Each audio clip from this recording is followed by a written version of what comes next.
Hi, എൻ്റെ Diana മോള് രാവിലെ എഴുന്നേറ്റ് അപ്പോൾ വെളിയിലൊക്കെ പോയിട്ട് വന്നിട്ട് ഇതാ അവിടെ പടിയുടെ ഭാഗത്ത് ഇങ്ങനെ കിടക്കുകയാണ് എൻ്റെ കുഞ്ഞ്. നല്ല വയറുണ്ട് ഇപ്പോഴേ തന്നെ.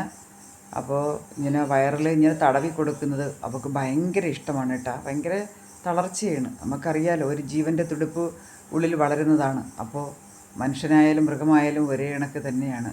ആ കുട്ടിയുടെ ഇത് കാണുമ്പോൾ എനിക്ക് ഭയങ്കര വിഷമമാണ്. കുഞ്ഞ് ഇനി ഒരു മാസം കൂടിയുണ്ട്. അതുകൂടി ആകുമ്പോൾ വലിയ വയറായിരിക്കും. നല്ല വയറുണ്ട്. നിങ്ങൾക്ക് ഈ രോമം കിടക്കുന്നുണ്ട് അറിയാത്തതാണ്. അപ്പോൾ എൻ്റെ മോളുടെ കിടത്ത കാണുമ്പോൾ ഭയങ്കര വിഷമമുണ്ട്. അപ്പോൾ അവൾ അങ്ങനെ പുറത്തൊക്കെ പോയി ഇരിക്കും. ഇങ്ങനെ ഇതേപോലെ വരുമ്പോൾ വല്ല കാക്കകൾ, അതുപോലെ പൂച്ചകൾ, അയൽവക്കത്തെ പൂച്ചകളൊക്കെ കണ്ടു കഴിഞ്ഞാൽ അവൾക്ക് ഭയങ്കര ഒരു അസ്വസ്ഥതയാണ്.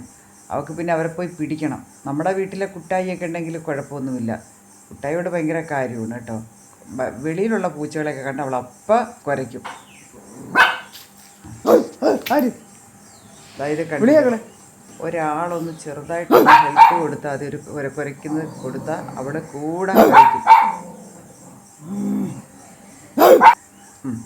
അപ്പോൾ നമ്മുടെ കാക്ക നമ്മളെ ഡോവറിന് വെച്ച പാത്രത്തിൽ നിന്ന് ഭക്ഷണത്തിൻ്റെ അവശിഷ്ടം കാക്കയും വന്ന് കഴിക്കുകയാണ്, കണ്ടോ.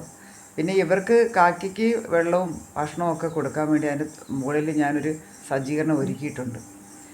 പിന്നെ നമ്മൾ ഈ ഡോവർ ഈ വായി നോക്കിയാണെങ്കിൽ എന്താ പറയേണ്ടത്, ഇവൻ ഡയാനിനെ ചതിച്ചു.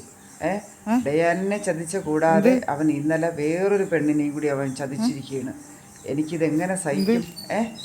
അവനെ ഇവനെ ഇങ്ങനെ ഗേറ്റ് തുറന്ന് വിട്ടാൽ അവൻ്റെ അവസ്ഥയെക്കുറിച്ചാണ് ഞാൻ ചിന്തിക്കുന്നത്. അപ്പോൾ ഇവന് ഒന്നിനും രണ്ടിനും പോകാൻ വേണ്ടിയാണ് നമ്മൾ ഗേറ്റ് തുറന്ന് വിടുന്നത്. അപ്പോൾ തുറന്ന് വിട്ടാൽ ഇവന് വരാൻ ഭയങ്കര പാടാണ്. അപ്പോൾ ഇന്നലെ നോക്കിയപ്പോൾ കാണാം വേറൊരു പാവപ്പെട്ട ഒരു പെൺകുട്ടിയെ അവളുടെ ജീവിതവും തകർത്ത്. ഇത് ഡയാന അറിഞ്ഞാലുള്ള അവസ്ഥ നിങ്ങൾ ചിന്തിച്ച് വയ്ക്കുകയാണ്. ഇത്രയും സുന്ദരിയായ ഒരു ഭാര്യ ഇരിക്കുമ്പോൾ ഇവന് വേറൊരു പെണ്ണിൻ്റെ അടുത്ത് പോകണം.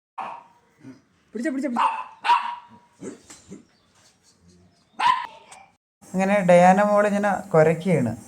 നമ്മൾ ഒരു സപ്പോർട്ട് കൊടുത്താൽ അവൾ പിന്നെ നിർത്തൂല കുരയിൽ. അവിടെ മനസ്സിൽ അവിടെ ആരെയൊക്കെയോ വല്ല പൂച്ചയോ വേറെ വല്ല കാക്കകളൊക്കെ ഉണ്ടെന്നുള്ള രീതിയിലാണ് അവിടെ കുരയിൽ. ഉണ്ടോ, എന്തെങ്കിലും കുരയ്ക്കുകയാണ് അവളിപ്പോൾ, തകർത്ത് കുരയ്ക്കുകയാണ്. ഉണ്ടോ, ഗർഭിണിയാണെന്നൊന്നും അവൾ വക വയ്ക്കൂല.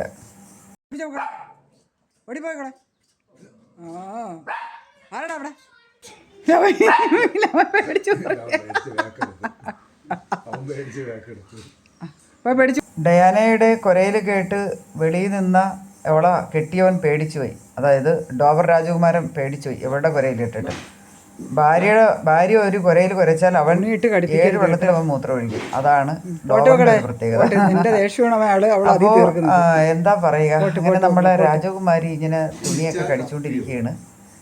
അപ്പോൾ അവിടെ വെളിയിൽ നിൽക്കുന്നില്ല. ഈ മരക്കഴുതയാണെങ്കിൽ ആ ഡോറിന് വെളിയിൽ പോവും, വരും, ഗേറ്റിന് വെളിയിൽ പോവും, വരും. അവനെ അഴിച്ചു വിട്ട് അവൻ തിരിച്ചു വരാൻ ഭയങ്കര മടിയാണ് അവന്. കാരണം അവിടെ കുറേ കാമുകിമാരുണ്ട്. എന്താ ചെയ്യുക, എൻ്റെ പൊന്നുമോളുടെ വിധിയായിപ്പോയി. നമ്മൾ സഹിക്കല്ലാതെ എന്താ ചെയ്യുക? ഇങ്ങനത്തെ ഒരു കെട്ടിയവൻ ആർക്കും കൊടുക്കില്ലെന്നാണ് ഇപ്പോൾ അവളുടെ മനസ്സിൽ ആലോചിക്കുന്നത്. ഇനിയിപ്പോൾ ഇങ്ങനെ സഹിക്കല്ല എന്താ ചെയ്യുക? അപ്പോൾ ഇനി അടുത്തത് നമ്മുടെ ഡയാന രാജകുമാരിയുടെ വിശേഷങ്ങളാണ് ഇനി കിടക്കാൻ പോകുന്നത്. അപ്പോൾ ഓരോ എപ്പിസോഡും നിങ്ങൾ കാണണം. അവളെക്കുറിച്ചും അവളുടെ കെട്ടിയവനായ ഡോവർ രാജകുമാരനെ കുറിച്ചുമൊക്കെയാണ് ഈ വീഡിയോയിൽ എപ്പോഴും ഉള്ളത്. അപ്പോൾ ഇവരുടെ കഥകൾ ഇവിടെ അവസാനിക്കുന്നില്ല, തുടർന്നുകൊണ്ടേയിരിക്കും. ഇനിയിപ്പോൾ അവളുടെ ഡെലിവറിയൊക്കെ ആയി വരികയാണ്. അപ്പോൾ ഓരോ ദിവസത്തെയും ഞാൻ 1-2 ദിവസം കഴിയുമ്പോൾ ഇവരുടെ വീഡിയോ ഞാൻ അപ്ലോഡ് ചെയ്യുന്നതായിരിക്കും. നിങ്ങൾക്ക് ഈ വീഡിയോ ഇഷ്ടപ്പെടുകയാണെങ്കിൽ ലൈക്കും സബ്സ്ക്രൈബും കമൻറ്റും ഒക്കെ തന്ന് നമ്മളെ സപ്പോർട്ട് ചെയ്യുക.